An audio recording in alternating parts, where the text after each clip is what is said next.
tema da nossa palestra de hoje é transição planetária. Eu costumo dizer que não é transição planetária, é transição humana, né? Então, a gente está passando por um período de transição, de dali para mais além, né? É igual reforma íntima. A Marina Ferri, que é uma palestrante que eu costumo dizer que é minha preceptora, ela não gosta da palavra reforma, ela fala transformação íntima. Porque reforma, quando a gente reforma a roupa, é remendo, né?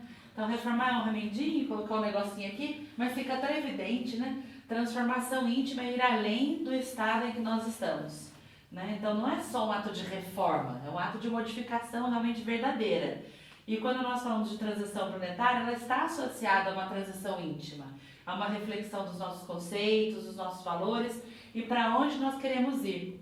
E quando nós observamos a transformação planetária sobre a ótica de Jesus, nós vamos até a codificação e na Gênese já estava avisada da transição, não é? Então, nós lemos na Gênese, nos seus capítulos finais, a seguinte explicação, que haveria de chegar um tempo em que nós veríamos o regurgitar físico da Terra. Então, quando eles dizem regurgitar físico da Terra, nós vimos, né, várias coisas. Nós vimos tsunamis, nós vimos vulcões que estavam adormecidos e eles começaram o seu despertar, nós vimos tremores de terra, então o regurgitar da Terra, porque a Terra, esse organismo que nós estamos aqui, ele é vivo e é jovem, né? A Terra não é considerada um planeta velho, principalmente porque até o magma dela ainda é mole, é pastoso, né? Incandescente. Então ela não é considerada ainda um organismo vivo maduro. Eu costumo brincar que ela está nos alvores da adolescência. Os hormônios dela fazem com que as coisas ainda aconteçam dentro da Terra. Ao mesmo tempo, na Gênese que nós lemos da transição, nós lemos que haveria um outro regurgitar, que seria um regurgitar mais sério, e os espíritos dizem que esse regurgitar seria um regurgitar moral, onde nós veríamos as pessoas se debatendo entre os seus valores, reconstituindo os seus trajetos e reobservando as suas escolhas. Só que, quando nós fazemos estudos da doutrina espírita, eu sempre penso assim, os espíritos eles são tão felizes nas escolhas que eles fazem, dos ensinamentos que eles trazem pra gente, que eles são felizes inclusive com o vocabulário que eles usam. Vocês já repararam? Não existe uma palavrinha que seja desapercebidamente colocada dentro dos estudos da doutrina espírita. Então, quando nós lemos essa tradução do regurgitar, eu paro nesse verbo já, de partida, né? Porque regurgitar não é um ato hominal, né, gente? Regurgitar não é um ato animal, né? Então, lá no interior a gente conhece bastante como isso funciona, porque regurgitar é o ato da vaca ruminar o seu alimento. Só que quando ela rumina, ela regurgita, não é assim? Porque ela passa lá por um processo delicado de dissolução dos seus alimentos, que não é só igual a gente tem um estômago só, né? Comeu, pum, caiu no estômago, e depois vai para os intestinos. A vaca não, ela tem um processo diferente. Os ruminantes, né? Os ruminantes têm um processo diferente. Então, regurgitar é mastigar várias vezes, né? Então, não é uma só, são várias vezes. Aí eu fico pensando, por que será o regurgitar moral? A nossa transformação moral se dá em uma vez? É uma reencarnação, a gente está pronto? Então a gente vai ter que ruminar várias vezes, né? Então é um regurgitar moral. Então na primeira vez a gente se aproxima, mas não gosta, né? Numa segunda vez a gente se aproxima, mas incomoda. Você fala, nossa, mas eu vou ter que mudar os meus hábitos e os meus modos em nome dessa pregação religiosa de vida diferente? Não quero. Aí quando vê a gente olha meio que enfastiado, você fala, deixa eu ver o que eles têm para me dizer. Depois a gente olha mais uma vez e fala, acho que é melhor eu prestar atenção, não é assim? E isso para encurtar o nosso processo reencarnatório, né? Porque a gente vai regurgitando as nossas necessidades de modificação. Por isso que a gente precisa de várias reencarnações. Porque em uma só a gente não daria conta. Acho que não ia existir manicômio suficiente para que todo mundo estivesse lá dentro, né? Porque a gente teria que olhar realmente para as nossas dificuldades face a face, para que nós pudéssemos nos transformar. E como nós gostamos de dizer, na doutrina espírita isso é quase que o mote, a nossa natureza não dá saltos e nem Jesus violenta consciências. Porque quando ele esteve no meio de nós, ele podia muito bem já ter feito esse regurgitar ser mais rápido, né, gente? Ele podia ter descortinado o véu, né, da ignorância diante dos nossos olhos e trazido pra gente as nossas verdades. aquilo que nós teríamos que enfrentar. Mas ele não fez isso, não é? Ele agiu com gentilidade, com amorosidade, ele deixou os seus ensinamentos, e esses seus ensinamentos sempre através de histórias explicativo-educacionais, né? Porque Jesus conta histórias educativas, educacionais. E por que ele faz esse processo? Para que a gente fosse se apropriando pouco a pouco, para que nós fôssemos olhando com carinho as suas palavras, os seus ensinamentos, e para que ao mesmo tempo essas palavras e ensinamentos elas fossem se tornando adesas aos nossos comportamentos e nós fôssemos mudando as nossas atitudes, porque nós queremos, porque nós vimos que faz sentido, porque entendemos que é bom pra gente, que o momento é oportuno. Porque muitas vezes a gente fala assim, a pessoa quando passa por grandes sofrimentos, ela muda. Muda? Nem sei. Não é uma regra, né? Então eu não posso dizer que um grande sofrimento ele seja já a garantia de uma grande mudança, né? E toda vez que eu faço essa pergunta, eu me lembro de uma palestra que eu assisti em Poços de Caldas, no Congresso Espírita, e a Adenauer Novaes que fez essa pergunta pra gente, né? E quando eu vou em palestra espírita, eu sou aquela uma que fica sentada na frente pegando a baba do palestrante, né? E o Adenauer já me conhecia de outras palestras. E daí ele fez essa pergunta, se a dor libertava. Vou fazer a mesma pergunta para vocês. A dor liberta? Não sei. Nem sei. A Maria está lá em cima do muro, nem sei. Depende do lado que eu caio. É a libertação da dor, não é? Então ele diz assim, quando nós não entendemos a dor como uma libertação, ela vira uma expiação, aí fica mais difícil. Quando nós entendemos a dor como uma libertação, ela é prova, aí fica um pouquinho mais fácil da gente compreender. E o Adenauer contava uma história tão interessante, porque ele é psicólogo, né? Ele trabalha num lar em Salvador e ele também é terapeuta. E ele disse que numa das suas consultas, uma das suas pacientes era uma moça, na casa dos seus talvez 30, 40 anos, e ela tinha feito coloscopia e era professora de matemática. Então ela ia até as sessões, ela falou, eu tô vindo aqui porque eu tô desenganada mesmo, eu vou morrer, então eu queria entender um pouquinho esse processo, por que eu vou morrer? Porque eu acho que eu não mereço. Aí ele foi conversando com ela, quando ela estava um pouquinho mais aberta, e ela não tinha morrido até ali, né, porque os médicos disseram para ela que ela ia durar 7 meses, e isso tinha durado um pouco mais do que 7 meses, ele falou, olha, você é professora de matemática, por que você não volta a dar aula? Daí ela quase teve um treco, né? Falou, e eu voltar a dar aula com esse saquinho aqui indigesto para todo mundo ficar olhando para mim? E você não sabe o que eu passo? Ele falou, não estou falando de repente para você dar aula na escola formal. Você podia dar aula particular, né? Você não ia enfrentar todo aquele cronograma de aulas, mas aos poucos você poderia voltar para uma vida mais ativa e isso seria bom para você. E ela não aceitou a sugestão de Adenauer, ela teve um treco, xingou Adenauer, disse que ele não a respeitava diante da sua doença e que ele não sabia o que era andar com aquele saquinho e toda a necessidade que ela tinha de ir ao banheiro com frequência. Aí ele olhou para ela e falou, então, nós já estamos conversando há 45 minutos, a nossa sessão é de 50 minutos e você não foi ao banheiro uma vez.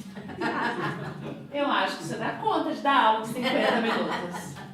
Ela levantou, possessa, na porta, ela falou, não volto mais aqui. E meteu a porta na cara de Adenauer e foi embora.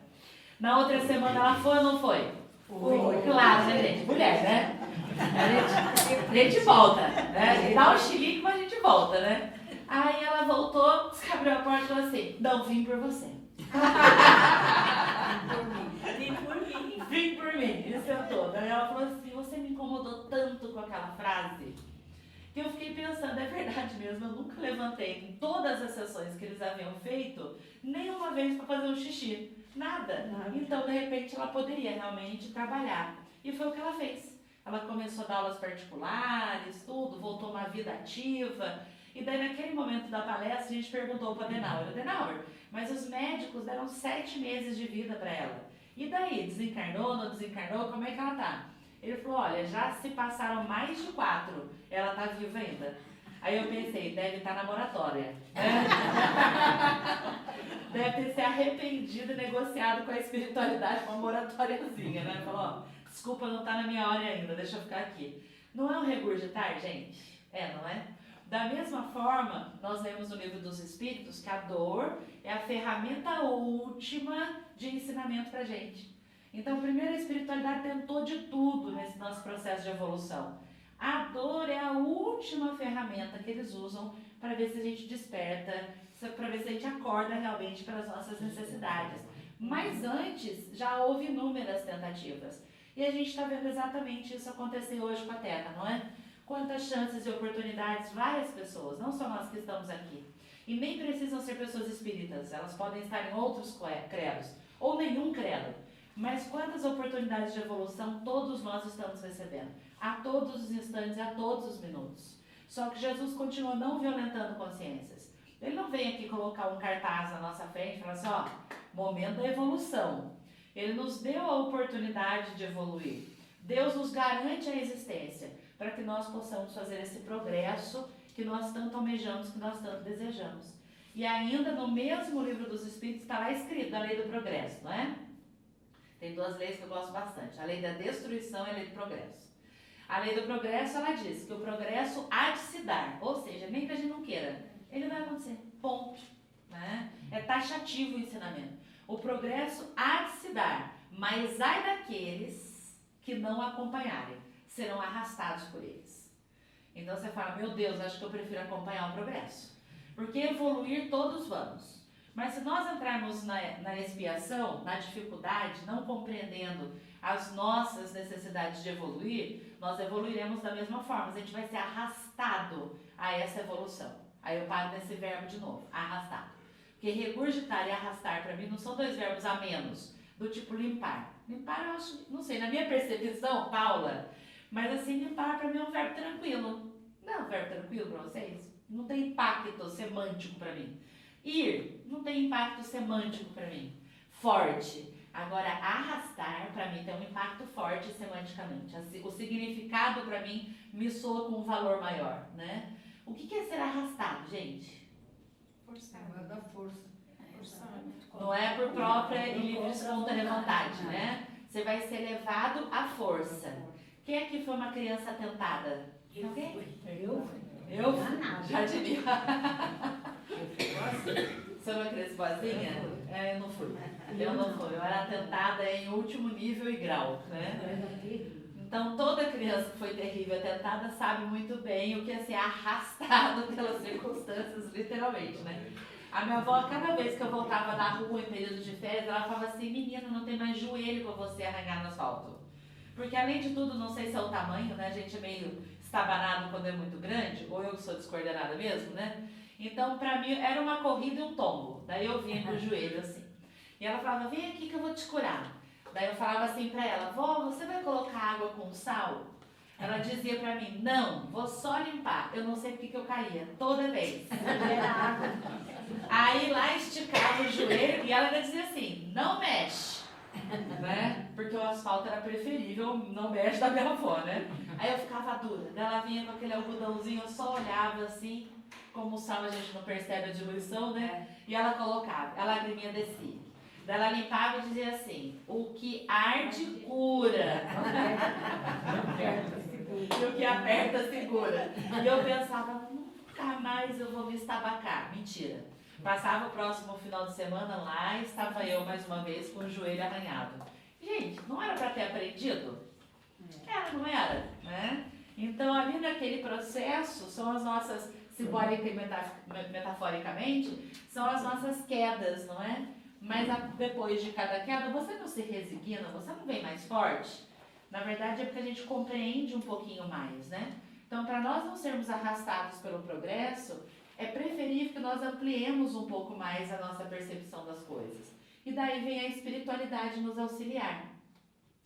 Tem um livro que dá nome a essa palestra, que é a Transição Planetária, do próprio Divaldo Pereira Franco, e tem um capítulo que ele fala exatamente da tsunami, que aconteceu, né, na Indonésia, naquelas ilhas paradisíacas.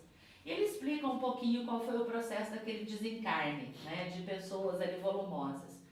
E ele diz assim, nessa situação não foi um desencarne coletivo, porque quando o desencarne é coletivo, existe uma necessidade que agrupa um núcleo de pessoas por um mesmo motivo único.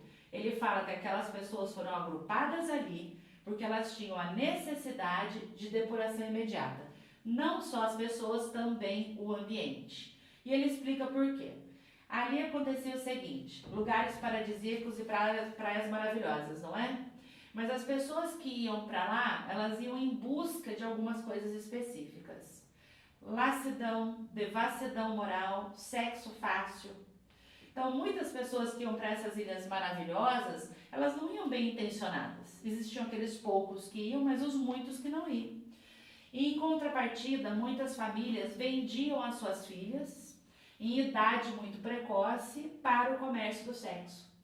Então, quando a tsunami acontece ali naquela região, é para exatamente despoluir o ambiente. Porque talvez ele levaria muito e muito tempo até as pessoas se conscientizarem realmente das suas atitudes. O progresso se deu?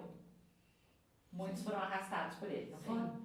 Né? Então ali é um exemplo quando a gente fala, o progresso está se dando, mas as pessoas foram arrastadas por ele. Não porque antes não tiveram oportunidades, tiveram oportunidades, convites de fazerem os seus processos de reflexão, mas não escolheram ainda a queda moral. Por isso que a Gênesis nos diz que o segundo regurgitar é o regurgitar moral, porque é o mais difícil, não é? Uma instituição, gente, física, uma construção, a gente refaz, a gente remonta, não é? Não tem dores para a gente fazer isso. Agora, quando nós fazemos uma edificação moral, tem dores. Porque nós estamos olhando para comportamentos antigos, os quais a gente não quer mais que nos acompanhem, não é? Nós estamos olhando para alguns tipos de ações ou pensamentos que eu não gostaria mais que ocorressem em mim. Mas aí nós nos lembramos que eu só consigo fazer este processo de reflexão se eu realmente me acerco desses pensamentos, eu me acerco desses comportamentos. Eu não posso omiti-los de mim, eu posso até mesmo omitir dos outros, não é? Jesus não veio aqui para contar as nossas histórias em público, para que todo aquele que estivesse no nosso entorno, ele soubesse nas nossas minúcias e reentrâncias. O mestre não tinha essa intenção, mas quando ele falava os seus ensinamentos, é para que eles fossem no íntimo das nossas reflexões, para que eles fossem nas nossas consciências, para que eles movimentassem os nossos questionamentos. Jesus, já atribuiu o nome de Jesus para tanta coisa, né? Quando você olha na internet, tem Jesus médico, Jesus terapeuta, Jesus psicólogo, é Jesus tudo, né? Jesus é um tudo. Eu acho que eu vou atribuir mais uma, Jesus era coach também, naquele momento. Surgiu muitos séculos depois, mas naquele momento Jesus era coach.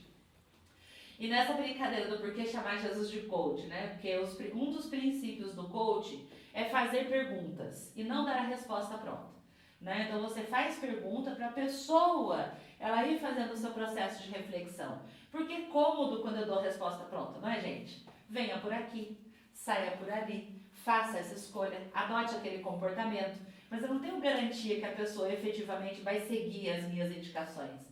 Quando eu faço perguntas, eu levo as pessoas a provocações à reflexão. E daí é um diálogo de ela com ela mesma, não é? Então Jesus contava aquelas histórias pra gente, ele era enigmático, porque ele deixava algumas das suas parábolas, não é? De uma forma subjetiva. Porque até hoje, quando nós estudamos os ensinamentos de Jesus, a gente não fala assim, gente, não tinha percebido isso daqui, mas está escrito aqui. Eu li tantas vezes, mas como que eu não percebi? Não é?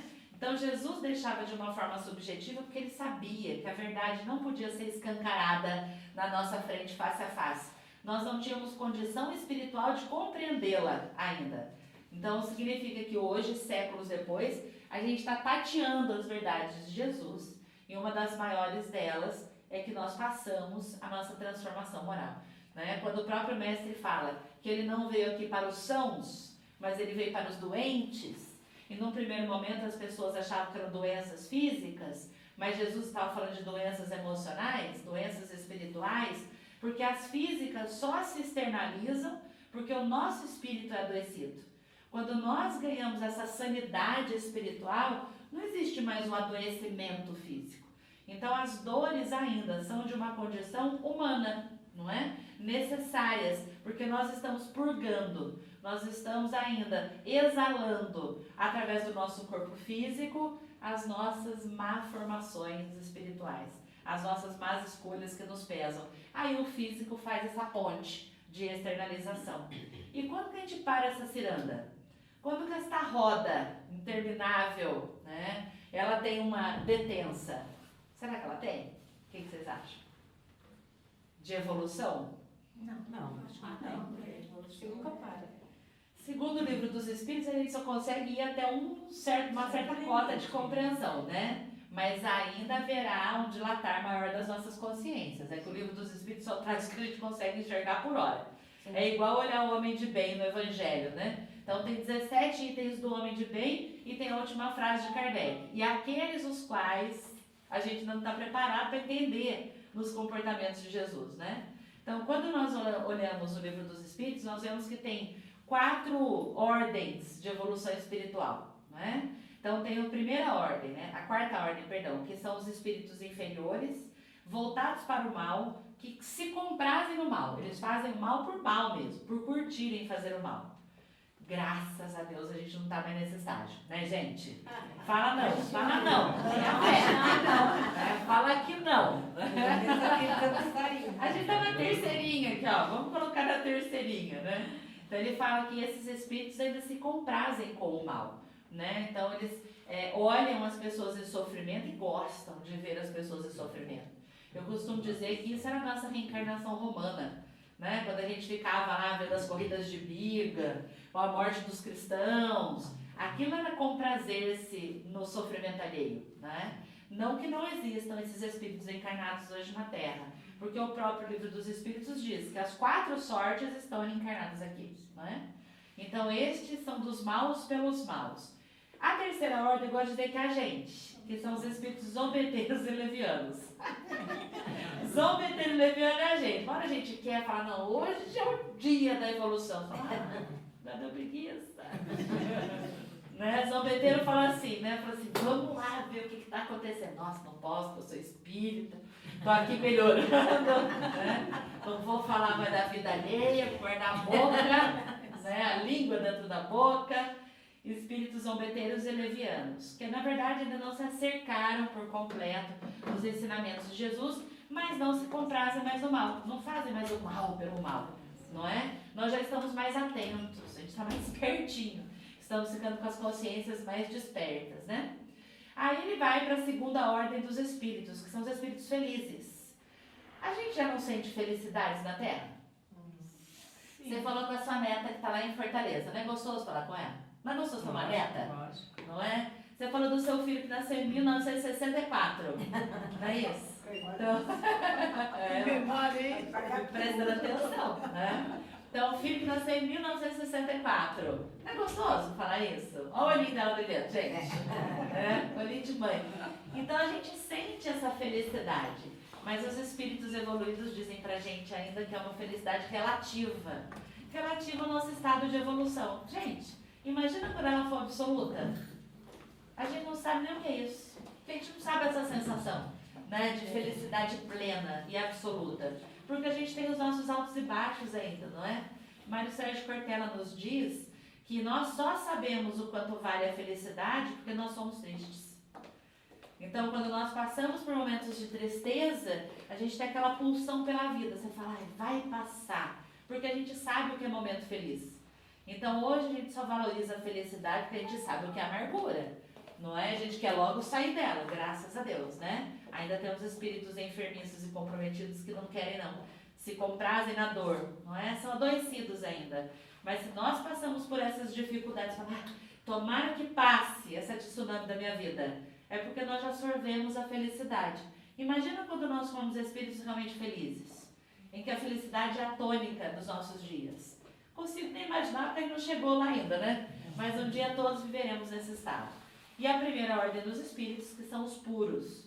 E daí lá no livro dos espíritos ainda Kardec questiona para eles, vocês que passaram por tudo, que eles passaram como nós, por todas as ordens de evolução, não é? Vocês que passaram por tudo, viveram toda sorte de experiências, quando olham para trás, não se envergonham daquelas coisas que fizeram? O que vocês acham que os espíritos puros respondem? Vocês se envergonham das coisas que fizeram? Sim ou não? Não, acho que foi aprendizado, né? Ó, tem gente que é assim, tem gente que está assim. Tá igual a pergunta da Adenauer. Você acha que dor liberta o povo assim? Eu não lembro. Mais ou menos. Porque passou por tudo isso para chegar lá. A resposta deles é não. Porque vencemos a nós mesmos. Né? Então, quando a gente olha para trás, hoje eu não sinto mais vergonha. Porque eu venci a mim mesmo. No estado que a gente está, gente, sentir vergonha é cura. Porque quando você sente vergonha, a consciência pesando está ótimo. Né? Se a pessoa não sente nem vergonha, é porque a consciência não pesou. Não é? Então, no estado que a gente está, aí já é um pouquinho de Constantino Clige, né? Ele fala, quando você sente vergonha, dê graças a Deus. Porque a sua consciência falando, acho que alguma coisa não deu certo ali. Preciso dar uma revisitada, preciso reordenar as minhas escolhas, preciso refletir. Ainda é um sentimento humano. Quando nós formos humanizadamente puros, nem isso a gente vai sentir. Porque a gente vai olhar para trás e falar, tudo foi necessário para que a gente chegasse até aqui. Tudo foi parte das minhas escolhas para que eu chegasse até aqui. Essa história me constituiu. Outra história não teria me constituído, não é? Então nós vamos fazendo essas nossas escolhas, mas isso não nos furta de fazermos escolhas mais felizes, de fazermos escolhas melhores, não é? Para que a nossa transição íntima não seja arrastada, como nós vimos pelo viés da tsunami, mas que seja uma evolução por escolha do esclarecimento de consciência. Aí agora nós estamos num grande desafio. Quem diz que nós estamos num grande desafio é Divaldo Pereira Franco. Divaldo escreveu um texto recentemente, não é um texto muito longo, é um texto pequeno. E Divaldo nos convida a olharmos para o momento presente. Ele diz assim pra gente, que vivermos no momento presente para fazermos a nossa evolução é um esforço sobre-humano. Lá vou eu parar agora no sobre-humano e no esforço, né, nas duas palavras. Esforço, não é uma palavra que tem um pezinho também? Porque força, eu posso arrastar essa cadeira para cá, eu fiz uma forcica, né? Agora, esforço é se vocês empilhassem todas essas cadeiras aqui e falassem, Paula, tira sozinha.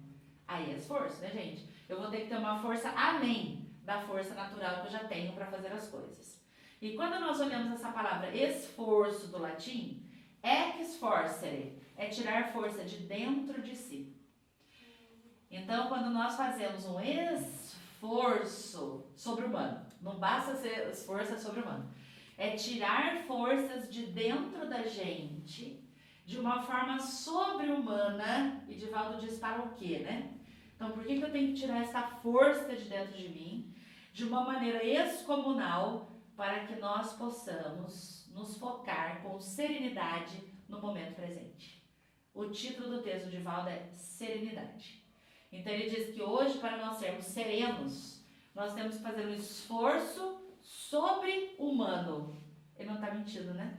Porque nós somos tanto e tanto convidados à dispersão, nós somos tão convidados a não focarmos, nós somos tão convidados a sermos dispersos, que na hora que você precisa internalizar um conhecimento, ler um texto, né? Não precisa nem ser um texto muito grandão, vamos pegar a Vinha de Luz do Chico, né? Pão Nosso, um textinho. Você não termina de ler o texto, você lembra o que você leu no começo? Aí você fala, nossa, o que estava falando no começo? Pera, deixa eu voltar, porque eu acho que eu não lembro nem o trecho que Emmanuel destacou aqui em cima. Porque nós estamos sendo convidados tamanhamente à dispersão. São mídias sociais, não é, gente? É muita informação, parece que tem que estar a par de tudo. Né? Hoje na televisão tem 400 canais abertos e fechados. Antigamente, não faz muito tempo, mas quando eu era jovem há menos tempo do que eu sou hoje, na rua da minha casa, né, eu lembro quando a minha avó comprou a televisão, não sei se vocês têm essa memória, certamente terão, mas era uma televisão que vinha numa caixa de madeira, que fechava a janelinha, ela ficava guardadinha lá dentro, né? E daí abria a janelinha e a gente sentava para assistir, só que as televisões eram preto e branco, né? E daí no domingo vinha aquela criançada, né, na minha rua, assistir televisão lá em casa. E daí, como a televisão era preto e branco, criança é criativa, né? O que a gente fazia? Pegava o papel celofane e colocava o papel celofane na frente da televisão. A gente só variava a cor do celofane, né? Morana verde, morana vermelho, para ver o Silvio Santos de cor diferente. Né? Porque a gente assistia Silvio Santos, não é? Passa e repassa. Aquele negócio que eu já esqueci, que era um quadro do Silvio Santos, mas que a pessoa acendia uma lanterna, ela tinha que escolher alguma coisa. E a gente ficava gritando enlouquecida, que a pessoa trocava um carro pro nariz espalhar, a gente falava, não troca! E ela dentro daquela cápsula, ela não ouvia, porque ela ficava com aquele microfone, né? Às vezes eu acho que a espiritualidade é igual a gente. A gente fica numa cápsula de pensamentos alucinantes, a espiritualidade tá falando assim, não vai, não vai. E a gente tá com um negócio desse tamanho na orelha, tá nem prestando atenção, enlouquecidamente vivendo, não é? Tá vendo, gente? É a espiritualidade que influenciou o Silvio Santos. Mas naquela época, que canal que tinha, gente? SBT, Record, Globo, Cultura, era pouquíssimo. Hoje você fica assim na televisão, desce o dedo. Nada tá bom, sobe o dedo. Vou assistir Netflix. Aí é muita série. Aí as pessoas olham assim pra você, já assistiu essa série? Eu falo assim, não. Quase pedindo desculpa porque eu não assisti. Eu, tipo, não tive tempo. Não teve tempo. Eu falo, gente, se a pessoa trabalha, será? Porque só vê série, né?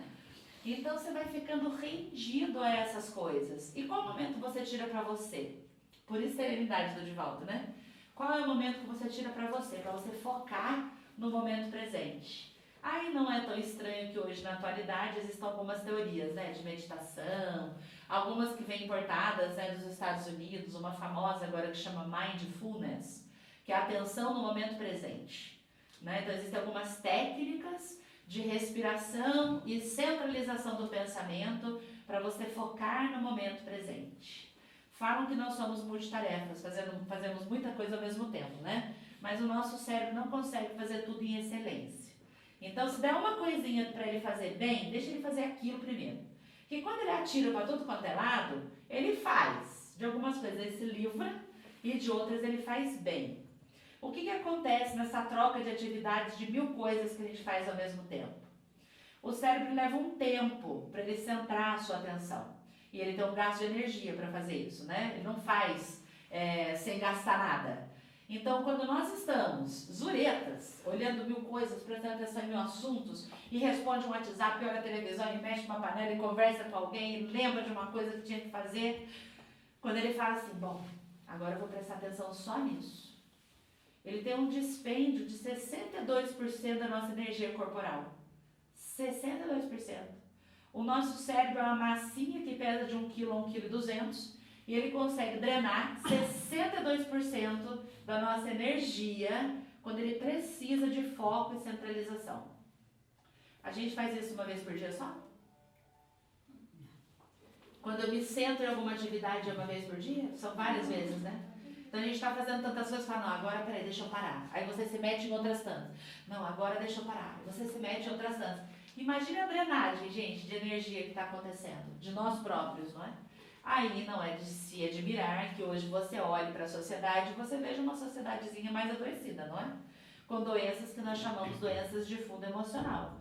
E uma das maiores dela é a ansiedade. Que daí o professor Dr. Augusto Cury escreve livrinhos, né? Eu acho que o Augusto Cury fez de propósito.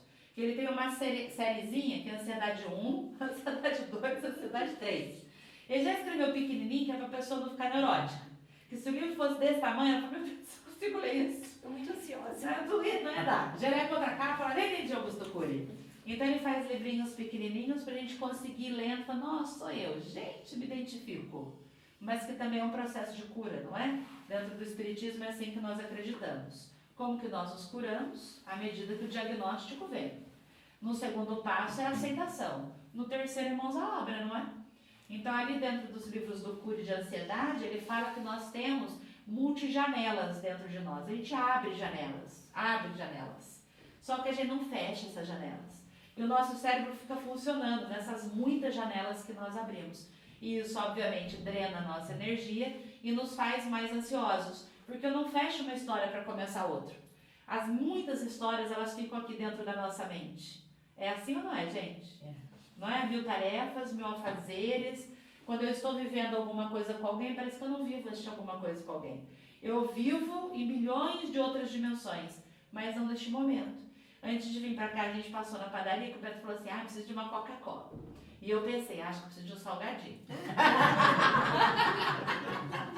Isso é verbo, vocês sabem, né? No interior tem esse problema de verbo. Acho que eu pedi salgadinho. Daí a gente parou, daí ele pegou uma Coca-Cola e eu, obviamente, o salgadinho, né? Para alimentar a comunidade que mora dentro de mim. Não é solitária, comunidade. Aí a gente tava sentado, aí quando meu gato olhou um casal, deu risada. Aí eu olhei o casal, então era um casal, ele no celular, ela no celular. Daí ele ria sozinho e ela ria sozinha. Aí eu falei, ele deve estar conversando, Beto, acho que eles estão trocando mensagem pelo WhatsApp. Eu falei, acho que deve. Ele estava rindo porque foi o seguinte, eles estavam de frente um cada pro outro, então ele viu alguma coisa no celular, mas ele fez assim, ele olhou para ela não estava olhando, ele fez assim, ele mesmo viu para ele. Até que chegou o momento que ele mostrou para ela. Aí ela riu e fez assim. Voltou. Voltou no celular. Eu falei, gente, que coisa mais maluca, né? E os celulares, por exemplo, que tem Apple, ele mede, né, o quanto de tempo que você gasta em cada aplicativo. O Android eu não fui nem buscar para ver, porque eu sou Android, eu acho que eu não vou olhar ainda, né? E você consegue colocar limitação. Então, por exemplo, se você está muito tempo no Facebook, você limita o seu tempo e o celular te avisa. Você passou mais do que 15, 20 minutos. Você pode ignorar também. É igual a evolução espiritual, né? Eu quero, mas posso ignorar. E daí ele avisa. Aí outro dia trabalhando, um gestor olhou para mim e falou assim, Paula, eu fiquei horrorizado. Eu falei, por quê? Aí ele falou assim, dos 5 dias da semana, eu gastei 48 horas no WhatsApp. Aí eu olhei assim para ele e falei, então tá bom, deixa eu fazer uma próxima pergunta para o seu horror continuar. E quem sabe esse é um processo de libertação, né? Das suas 48 horas no WhatsApp, o que você me diria que foram realmente conversas úteis e importantes e inadiáveis, que você tinha que realmente ver? Ah, minoria. Eu fui uma minoria de 15, 20, 10%. Ah, muito menos que 10%. Então, se é muito menos que 10%, gente, significa que ele desperdiçou tempo valioso que ele podia ter dedicado a outras coisas. Entende porque Divaldo fala que falta serenidade pra gente hoje? Porque tá todo mundo nessa ciranda, né? Achando ainda que isso é produtividade. Então tá todo mundo nessa ciranda, esmagando pessoas, e a gente ainda acha que isto é produtividade. E eu estou atuando de uma forma proativa dentro da sociedade. A gente está equivocado. Porque Divaldo diz que nós temos que fazer essa força sobre-humana, esse esforço sobre-humano, para que nós possamos nos centrar em nós, para que nós possamos dar um tempo para nós próprios de reflexão e de pensamento. Por que Divaldo está nos provocando a pensar e refletir? Por quê? Porque a gente está vivendo mecanicamente. E se eu vivo mecanicamente, a gente tem uma grande chance do progresso arrastar a gente. E eu não escolher fazer parte desse progresso. Eu disse para vocês que tem 2 grandes leis no Livro dos Espíritos que eu gosto bastante. A lei do progresso e a lei da destruição, não é? Então tem muitas coisas em nós que precisam ser destruídas para serem reconstruídas em bases mais sólidas. Mas é preferível que nós façamos a escolha do que o arrastar no progresso faça por nós, né? Então tem muitos desvalores que nós temos que destruir, tem muitos comportamentos que nós temos que destruir, tem muitos pensamentos que nós temos que destruir, mas por escolha própria é mais saudável. Saudável até orgânica e espiritualmente, não é? Do que quando esse convite é externo. Daí lembra aqui embaixo da nossa porta? Nessa mesma época do Silvio Santos, a propaganda era o frio, né? Eu não vou deixar você entrar. Quem bate na nossa porta é a dor, né? Aí você pode olhar para ela e falar assim, olha, entra, senta naquela cadeirinha, que eu já converso com você, que eu já aprendi o propósito de você ter chegado à minha existência. Ou então eu posso falar, abrir a porta e falar, vem com tudo. Aí ela vem fazendo uma devassa. A escolha ainda é nossa, não é? Quando nós falamos em transição planetária, lembramos até do livro do Chico, que ele fala Brasil, coração do mundo, pátria do evangelho, não é? E lá no Brasil, coração do mundo, pátria do evangelho, é que a gente pula o prólogo também, a gente já vai para o livro, né? Mas no prólogo, né, que é de Emmanuel, nós temos uma leitura que nos diz o seguinte, o Brasil será realmente o coração do mundo, pátria do evangelho, se nós nos comprometermos em o fazer assim. Não é no instalado, né, gente? Nós que temos que ter este compromisso atuante de transformação das nossas atitudes. E ainda para aqueles espíritos da 4ª ordem, inclinados para o mal, pelo mal por si só, quando eles estiverem no nosso convívio, nos ensina Chico, que a boa memória das nossas atitudes pode ser para eles um luminar numa próxima reencarnação ou no seu despertar espiritual. Olha a responsabilidade. Pode ser que eu não mude um espírito ainda tão, né, envolvido na materialidade, com todas as suas dificuldades.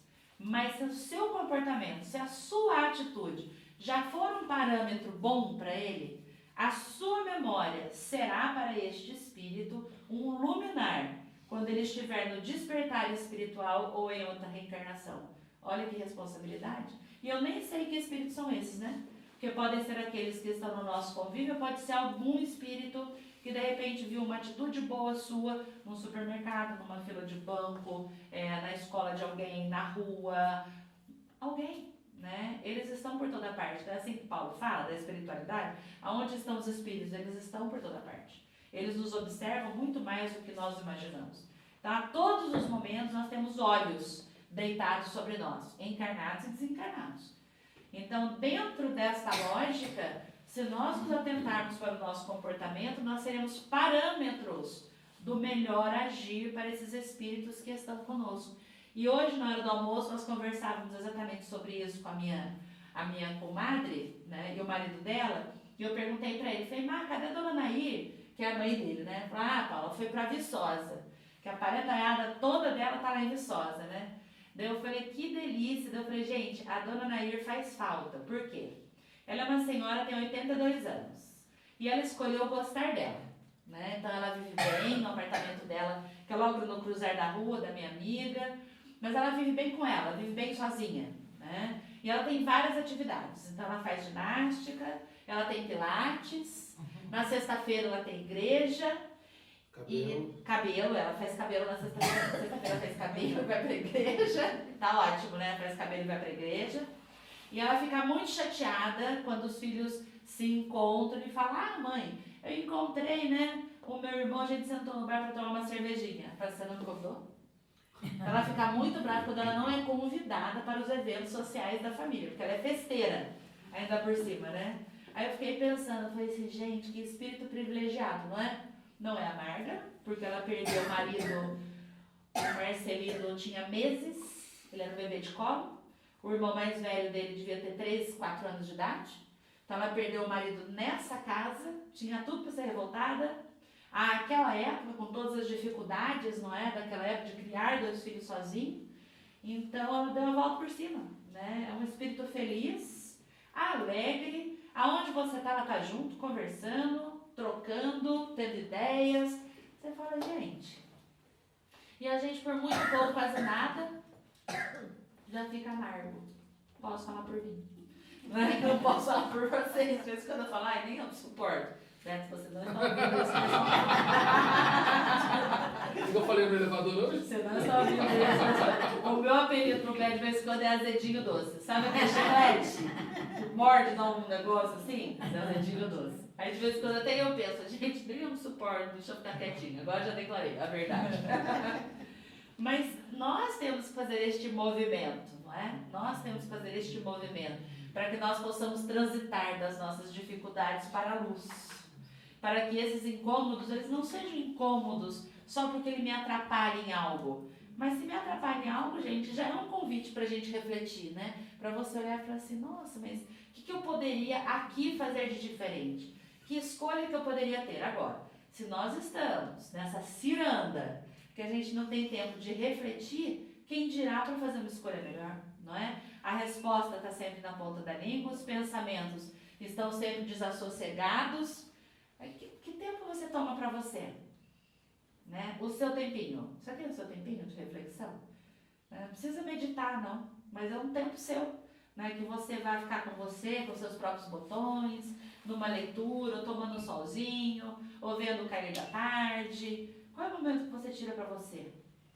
Porque a espiritualidade vai perguntar, não é? E ainda pergunta tanto que se incomoda com a gente, de uma forma que puxa a nossa orelha de vez em quando, né? Quando a gente olha lá em Jó, no capítulo 13, versículo 17, ele fala assim, não adianta dizer Senhor, Senhor. Fala, ai meu Deus do céu, olha lá, começou falando que não adianta dizer. Então não adianta dizer Senhor, Senhor, se as suas atitudes não seguirem os meus passos. Eita! Então não adianta eu bater no peito e falar, ai, Jesus, Jesus. Mas o que você está fazendo para mudar? As suas atitudes estão sendo revisitadas, né? Você está olhando para você e fazendo um convite de modificação, ou você está indo, né, ao redor das coisas. E lá na frente, Mateus, 4 evangelistas falam a respeito da atitude, né? Lá na frente, Mateus diz assim pra gente, não é? Vós sereis a luz do mundo, porque os seus exemplos hão de convidar as pessoas a uma transformação. Olha, gente, é através da atitude mesmo, não é? Então não adianta só ficar clamando. Você está tendo alguma atitude de transformação efetiva? Porque lá na frente, o seu exemplo será necessário para conduzir outras pessoas à reflexão, à transformação. Aí dá para entender por que Chico diz que a oratória é bonita e convence, mas que arrasta mesmo é o exemplo, não é? Então, quando nós temos exemplos diferenciados nos nossos comportamentos, as pessoas elas olham para a gente e meio que se animam, porque falam, poxa, se essa pessoa passou pelo que passou e ela conseguiu dar a volta por cima, por que eu não consigo? Se essa pessoa passou pelo que passou e ela consegue ser uma pessoa melhor, por que eu não consigo? Se essa pessoa, diante de todas as dificuldades que ela viveu, ainda sorri, por que eu não consigo? A nossa métrica, ela ganha uma medida diferente. Porque se ela for medida apenas pela nossa própria ótica, pode ser que ela venha corrompida. Porque daí pode ser que eu me vitimize, pode ser que eu me inferiorize, pode ser que eu ache que eu não sou capaz. Mas quando nós temos outros seres humanos que convivem com a gente e dão conta do seu recado, a pergunta é, por que você não consegue? Não é? Por que você também não dá conta da sua evolução? E se nós estamos aqui, a gente já sabe, né, gente? Se nós estamos aqui, não existe história espírita com final triste, existe história espírita sempre com final feliz, é para evoluir e progredir sempre, porque nós temos uma espiral de evolução. Então hoje nós já estamos um pouco melhor do que nós já estivemos ontem, nessa mesma reencarnação. Não precisa pegar outra, porque a gente fala, não, em outras reencarnações, mas nessa mesma. Eu lembro que quando eu era adolescente, eu lia muito Zíbia Gasparetto, porque foi quando ela bombou, né, literariamente. E daí, quem não leu, né? Laços de Família, Laços Eternos, Esmeralda, O Matuto. O Amor Venceu pra mim é off concurso. Não tem mais ninguém que bata O Amor Venceu, me apaixona, né? Não sei também se é porque ele passa no Egito, acho que eu devo ter alguma reminiscência egípcia, né? E daí O Amor Venceu, da Zíbia Gasparetto, 636 páginas do Amor Venceu. 636 páginas, 4 reencarnações passa dali, pelo menos, não é? As 4. Você via várias coisas acontecendo. Gente, é nessa reencarnação mesmo. Naquele tempo era de 4, hoje a gente está nessa. Não é? Para que nós possamos ganhar esse nosso despertar espiritual. Sim, passamos por várias, mas esse é o nosso melhor momento. Não é? Se os filhos perguntarem qual é o seu melhor momento para evoluir, foi há 3 meses atrás. Não foi há 3 meses atrás. Há 3 meses atrás foi uma chance também. Mas o seu melhor momento para evoluir é agora. É a sua melhor chance. Com todos os incômodos que trazem para a gente momentos de aprendizagem. Para que nós possamos dilatar as nossas consciências e entender por que nós estamos passando por aquilo. E para que nós temos que viver aquela experiência. E não precisa ser genericamente, né? Para que eu progrida e evolua. Isso é fato. Mas progrida e evolua em quê? Progrida e evolua em que tipo de comportamento, em que tipo de atitude. Aí a gente vai ajudar realmente a Terra a fazer uma transição, talvez mais feliz e menos dolorosa, mas da escolha individual, né? Para que todos nós sejamos colaboradores de Jesus e co-criadores de Deus. Na primeira palestra que eu dei aqui, eu falei sobre isso, de Emmanuel, que ele nos convida, né? A sermos colaboradores de Jesus e co-criadores de Deus. E quando eu li esse ensinamento de Emmanuel, eu falei, gente, mas não é pedir muito, né? Colaborador de Jesus. A pretensiosa já se colocou pau a pau com Jesus, coitado. Sabe de nada, inocente. E co-criador de Deus ainda, eu falei, gente, co-criar como? Né? Mas co-criar com Deus como? É como fazer uma tela 4 mãos, talvez? Não é? Então, colaboradores de Jesus é no desdobramento dos seus comportamentos, das suas atitudes. Eu estou colaborando com Jesus. Ele veio e nos ensinou. Diz que nós evoluiríamos, não é? Diz que sozinho a gente não ficaria, porque viria o Consolador prometido. Então, através das nossas atitudes, dos nossos comportamentos, eu posso colaborar com Jesus. para que outras pessoas olhem pra gente e falem, pô, você lá tá dando conta? Com vergonha ou sem vergonha, não é? Com medo ou sem medo, mas as pessoas estão indo. Quem sabe essas pessoas também se inspirem para seguir. E co-criadoras de Deus em quê? Em novos comportamentos, no mundo redivivo, com mais esperança, com mais fé, através de nós e por nós. Nós podemos incomodar outras pessoas nesse processo de reflexão. Em qualquer ambiente em que nós estivermos, gente. Acho que nossa fala e o nosso comportamento ele vai ficando emblemático. Eu fiquei tão feliz outro dia, dando um treinamento, não era espírita, não era workshop, não era palestra. E daí uma das participantes, no final, eu estava recolhendo o material que sobrou, ela olhou para mim e falou assim, você é cristã? Aí eu olhei para ela e falei, sou. Aí eu entendi o cristã, né? Eu achei que ela fosse talvez batista, né? Daí eu falei, sou, mas sou, não é? Somos todos, né? Aí eu falei, sou. Daí ela falou assim, logo vi pelo seu vocabulário. Daí eu olhei pra ela e falei assim, a gente se reconhece? Ela falou, claro que sim. Ela veio, me deu um abraço e foi embora. Saí daquele momento saltitante. Falei, acho que colaborei e co-criei nesse momento com Jesus e com Deus, né? Então o seu vocabulário ele fica atingido. Vira e mexe, eu dou aula, dou treinamento, eu falo, gente, vou levar 4 reencarnações para esse progresso. Eu não preciso dar uma aula de reencarnação, né? Algumas pessoas riem, aí outras pessoas ficam mais sérias, né? Teve um dia que eu brinquei das 4 reencarnações, aí um participante de uma aula minha grudou assim em mim e falou assim, salve sua banda. Falei, salve a sua. Salve sua banda. Falei, salve a sua. Um bandista. Aí na hora de ir embora, tudo, até participou, ele participou mais feliz desse dia. Na hora de ir embora, ele me abraçou e falou, Oxalá te proteja. Daí eu falei, amém. Aí lá foi ele, né, ir embora. Necessidades, né, gente? Né? Mas é necessidade. Então, porque a própria Gênese diz, quando tudo acontecer, quando houver o regurgitar físico da terra e o moral, que religião prevalecerá? A que fizeram bem. Acabou. Não tem nomenclatura, né? Não tem espiritismo, umbanda, protestantismo, não tem. Falar aquela que fizeram bem. Porque, na verdade, todas elas derivam de um mesmo núcleo, né? Quem colocou homem no meio da religião, você já sabe, né? Já faz uma misturança, né? Então, na hora que nós nos depurarmos, o preceito em si da religação com Deus será único, que é o amor, né? O próprio Chico nos fala, quando você sofre, quando você se distancia do amor de Deus. Porque quando você se aproxima, aí você se reconecta, não é? E daí, quando nós olhamos na própria doutrina espírita, a gente fala que é religião, filosofia e ciência, não é? Naquele livrinho pequenininho que é o Espiritismo, quando a gente olha lá, Kardec nos trazendo as primeiras instruções, e daí ele próprio responde, através dos Espíritos esclarecidos, o que é mais importante nesse tripé da doutrina espírita, e a resposta é filosofia. Porque é a filosofia que nos faz pensar, não é? Não pode ser religião cega. Aí era Einstein, que não falava uma frase assim, que a religião sem a ciência, ela é cega e a ciência sem a religião é manca. Ou alguma coisa que o valha. Mas uma sem a outra não caminha sozinho, não é? Então, nós estamos dentro de uma filosofia de consequências morais e bases religiosas.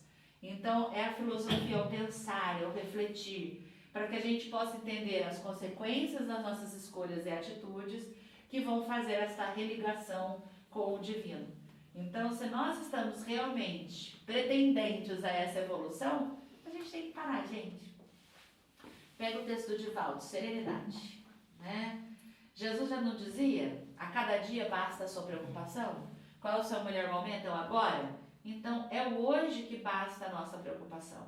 O ontem a gente já desenhou. O amanhã Deus pertence. Então, se nós fizermos escolhas melhores no hoje, não é? Reflexões melhores no hoje, a nossa colheita vai ser mais feliz. Agora, se nesse tempinho nós dermos para nós próprios, os ensinamentos do mestre vão entrar por aqui, passeia no vácuo e sai por aqui. Né? Então, eles têm que entrar por aqui, sedimentar o espírito, para que saiam por aqui de uma forma transformadora e transformada. E daí, a escolha é sempre nossa. porque os espíritos eles não agarram a gente, né? Mas nós quem temos que fazer essa escolha individual de evolução, porque quando nós fazemos, nós impactamos o circuito de pessoas que convivem conosco. E com certeza, se a gente pedir para Deus, ainda como diz a Marina, Deus não é mão de vaca, pão duro nem sovina. Se você pede uma oportunidade para Deus, Ele vai te presentear como uma chance de progresso e evolução. E daí a gente só pode dizer sim, Senhor, estou aqui. Fazei um instrumento da vossa paz, não é? Quando nós estamos predispostos, o trabalho aparece. E o trabalho não precisa nem estar tão pronto assim não, porque Chico já dizia que se não tem cavalo bom, vai burro manco mesmo. Né? Então se Chico era burro manco, a gente vai na cola de Chico, para que a gente possa progredir e evoluir hoje e sempre. Que assim seja, graças a Deus e graças a Jesus. Sempre maravilhosa.